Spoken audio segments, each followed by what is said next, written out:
I honestly didn't want this to be my first video, but as you know, September 2025, Charlie Kirk, he lost his life.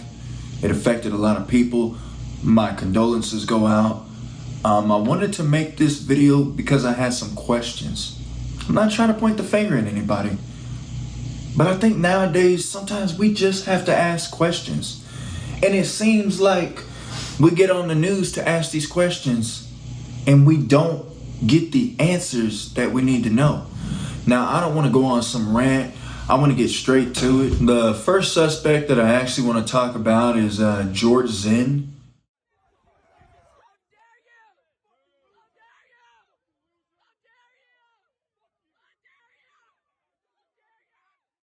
He was the wrongful old man suspect that was arrested.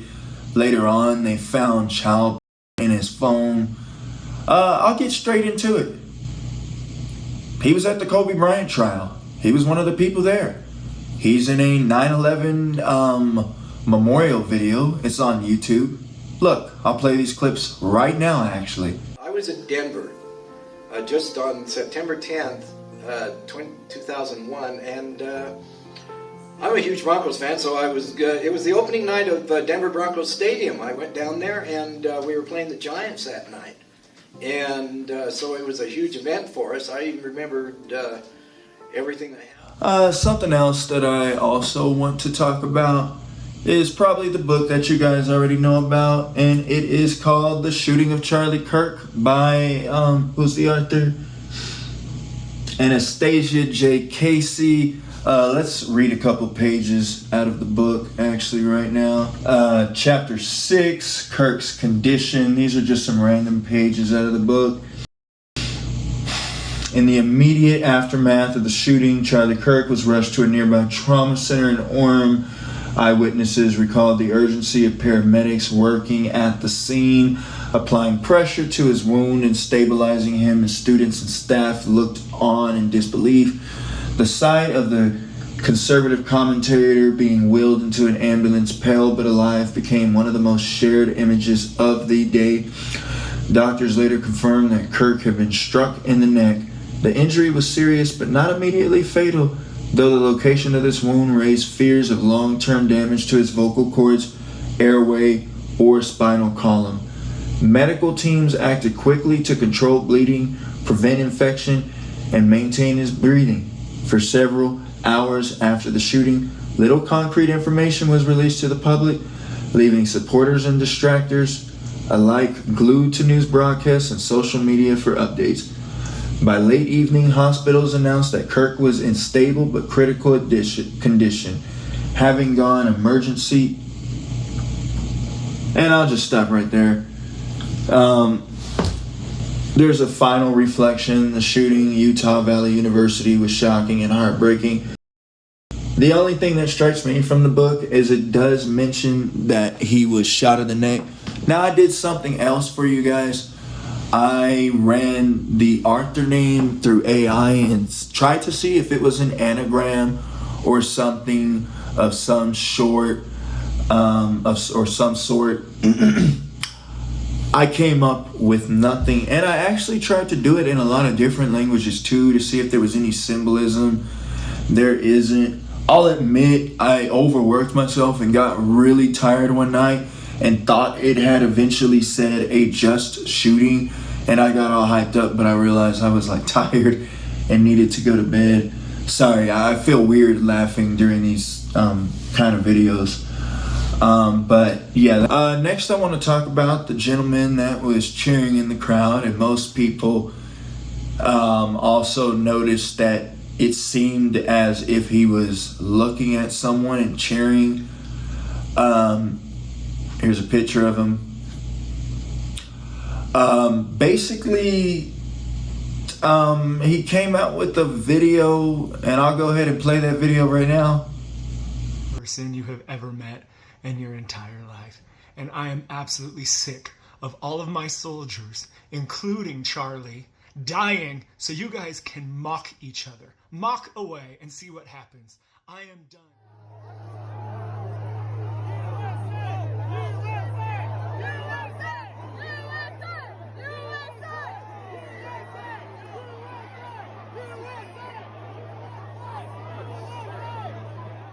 did want to give an update about Hunter Kozak. He was the last person that spoke to Charlie Kirk.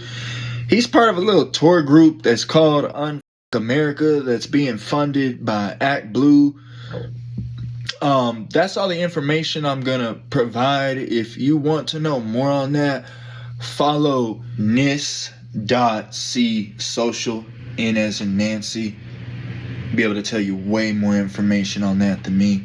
Next thing that I actually do want to talk about is this is that we're interviewed, I believe, the day after. I'm gonna go ahead and play the clip. Begin with you. Just tell us what you remember about the scene yesterday.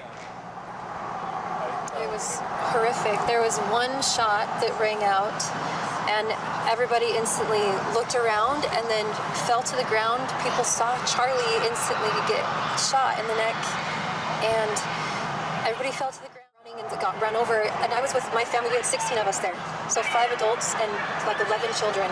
And we instantly got separated. We're trying to find everybody, and we had amazing good Samaritans that grabbed kids. One took my niece and took her to her apartment.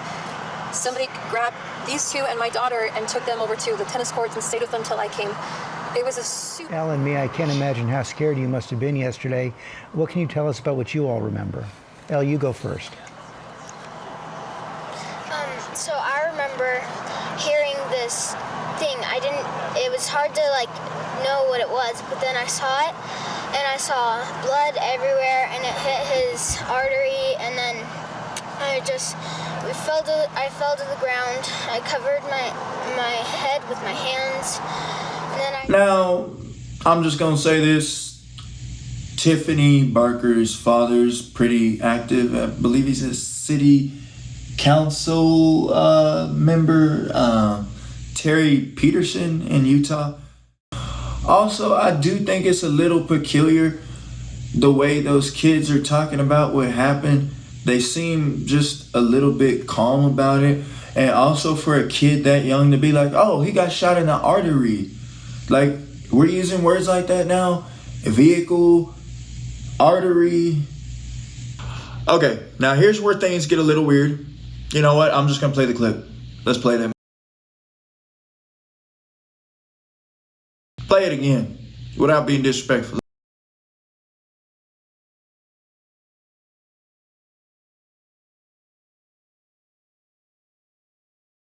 I actually want to give an update. I'm doing this while I'm doing the video. It's kind of weird. I'll play a clip. 10 years. Counting. That guy is in the clear. He was actually basically just doing a cheer. I can see it good enough to where I can confirm it. So, yeah. We've seen the video. Shout out to the creator. I'm gonna put a screenshot of his page up there. People have differentiating opinions and stuff. Found the video very informative, entertaining, very well made.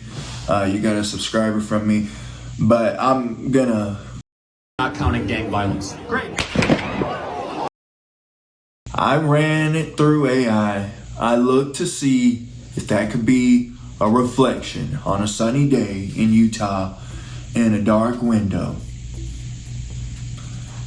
Chance is very low.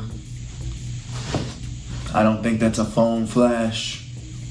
I don't think it's even a muzzle flash. It's really weird though. It's really, really weird. Here, I'd like to share some pictures of with you of the building.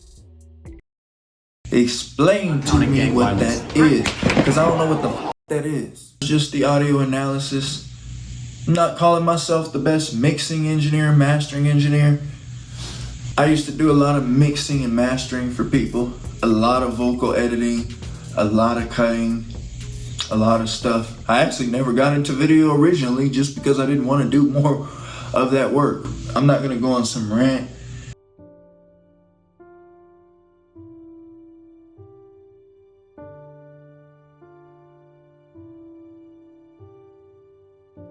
Counting or not counting gang violence. Great.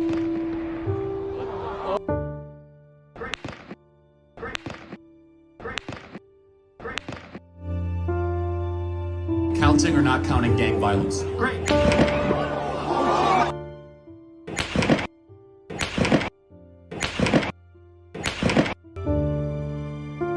counting or not counting gang violence? Great.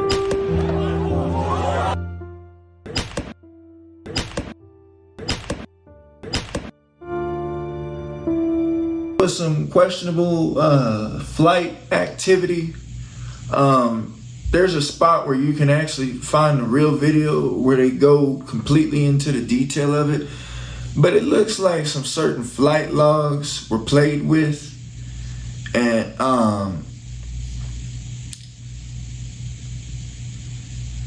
as you can see, I'm not gonna go too into detail into it, but they got the license plates of the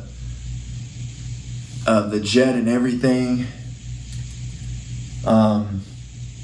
Basically, at 1:11 p.m., an hour after the shooting, flight tracking sites showed that it was headed towards the Arizona border. Then basically it vanished from the public radar for about 30 to 45 minutes. I was standing from probably the third row in the bottom. I saw hit, I heard the shot ring out. I looked to my left, and then I looked over to my right. I saw him slump over in his chair forward. He slumped over. He had blood coming from the left side of his neck down his shirt, and he slumped over and he was carried off. Deb, we're not doing this. I'm sorry. Get off me! Get off me! Emotions are running high right now.